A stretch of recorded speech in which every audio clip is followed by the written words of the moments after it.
শহীদ রাষ্ট্রপতি জিয়াউর রহমানের হাত ধরে জাতীয়তাবাদী দল বিএনপি প্রতিষ্ঠা পেলেও বেগম খালেদা জিয়া বটবৃক্ষের মতো দল ও নেতাকর্মীদের আগলে রেখেছেন। বিএনপিকে একটা কঠিন পথ পাড়ি দিতে সহায়তা করেছেন তিনি। বিএনপি চেয়ারপারসনের উপদেষ্টা ও সাবেক চিফ হুইপ জয়নুল আবদিন ফারুক বলেন, বিএনপি সাধারণ মানুষের দল।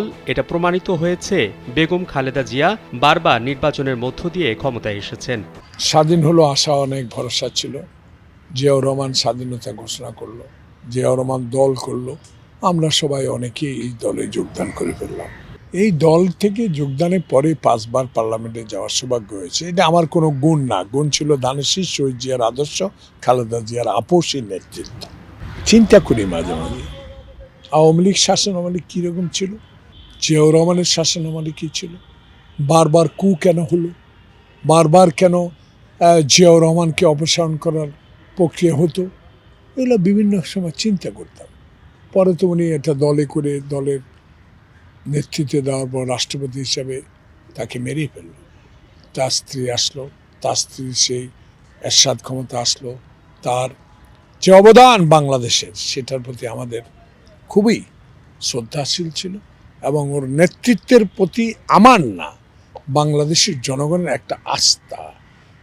গাছ যেরকম শিকড় ধরে রাখে, খালেদা জিয়া শহীদ জিয়ার মৃত্যুবরণের পর এই বিএনপিকে গাছ যেরকম শিকড়ে ধরে রাখে, খালেদা জিয়াও বিএনপির সকল নেতাকর্মীকে এভাবে ধরে রেখেছে, আঁকড়ে রেখেছে।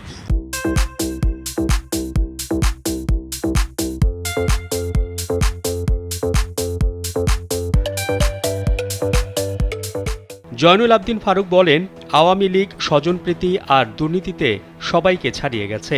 আওয়ামী লীগ কখনো স্বাধীনতার পক্ষের শক্তি ছিল না দাবি করে বিএনপির এই নেতা বলেন, শেখ হাসিনা প্রশাসনকে যেভাবে ব্যবহার করেছে এর আগে কোনো রাজনৈতিক দল তা চিন্তাও করেনি। যদি এই লগি বইটা অত্যাচার অবিচার এই হিন্দুস্তানের ষড়যন্ত্র, আওয়ামীপন্থী হিন্দুস্তানের ষড়যন্ত্র না হতো, 96 সালে আমরা ক্ষমতা যেতাম। কিন্তু বাংলাদেশে প্রকৃতপক্ষে রাজনীতি, এই যে উত্থান পতন, একবার আওয়ামী লীগ, একবার বিএনপি, একবার, কিন্তু এতে মানুষের একটা অভিমত, যতবারে আওয়ামী লীগ ক্ষমতায় আসুক না কেন বিএনপি চেয়ে ভালো করতে পারে নাই।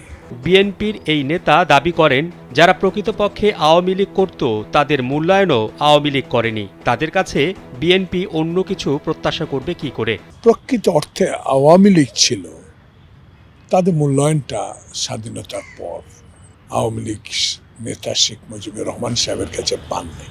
আমি কিন্তু বিষয়টা এমনভাবে দেখি যে নেতা সবার জন্য সমান। পলিটিক্স দোষগুণ আমার থাকতে পারে, কিন্তু নেতার দোষ নিয়ে যারা সমালোচনা করবে, আগে নেতাকে জানানো উচিত আপনি এটা ভুল হচ্ছে। সমালোচনা হতে পারে, কিন্তু ভিতরে বাহিরে স্বাধীনতার পর এই দলের আওয়ামী লীগের নেতাদের সমালোচনা করা যেত না, এই একটা দোষ তাদের ছিল। জয়নুল আবদিন ফারুক বলেন, লুট ও দুর্নীতি করেছে আওয়ামী লীগ, তার প্রভাব পড়েছে সাধারণ জনগণের উপর। গত 15 বছর অন্যায় অত্যাচারের মধ্য দিয়ে তারা ক্ষমতায় ছিল। বিনা কারণে দেশের অনেক মানুষকে গুম করেছে, খুন করেছে, অন্যায়ভাবে গ্রেফতার নির্যাতন করেছে আওয়ামী লীগ। বাংলাদেশে এই সরকারের এত দুর্নীতি, এত স্বজনপ্রীতি, এত আত্মীয়করণ, সব কিছুর কারণে বাংলাদেশের অবস্থার যে অবনতি, এটা দায়িত্ব সম্পন্ন আওয়ামী লীগের। শেখ হাসিনাকে তার কৃতকর্মের জন্য দেশে ফিরিয়ে এনে আইনের কাঠগড়ায় দাঁড় করানো হবে বলে জানান জয়নুল আবদিন ফারুক। কে কখন কাকে ফেরত আসবে এটা বড় ব্যাপার না। বড় ব্যাপার হলো যদি আন্তর্জাতিক আইন থাকে, বিশ্বের বৃহত্তম গণতান্ত্রিক দেশ হিসেবে যারা নিষ্কের দাবিদার, তাহলে তারা মামলার কারণে হাসিনাকে অনতিবিলম্বে ফেরত দেওয়া উচিত। আর যদি মনে করে বিগত দিনে আন্দোলন করার পরও হাসিনাকে সরাতে পারে নাই ডিউ টু ইন্ডিয়া, সে ইন্ডিয়া হাসিনাকে রেখে দিবে, তখন দেখা যাবে কতদিন রাখতে পারে।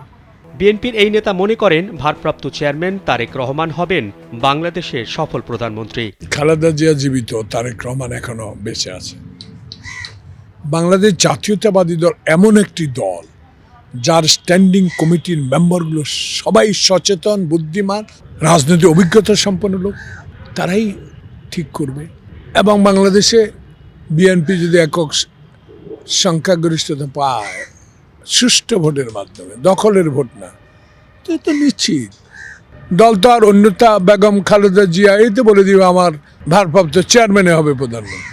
সম্প্রতি আগরতলায় বাংলাদেশের সহকারী হাই কমিশনে হামলার ঘটনার নিন্দা জানিয়ে জয়নুল আবেদিন ফারুক বলেন, সাধারণ মানুষকে উস্কিয়ে সাম্প্রদায়িক দাঙ্গা তৈরি করে সফল হওয়া সম্ভব নয়।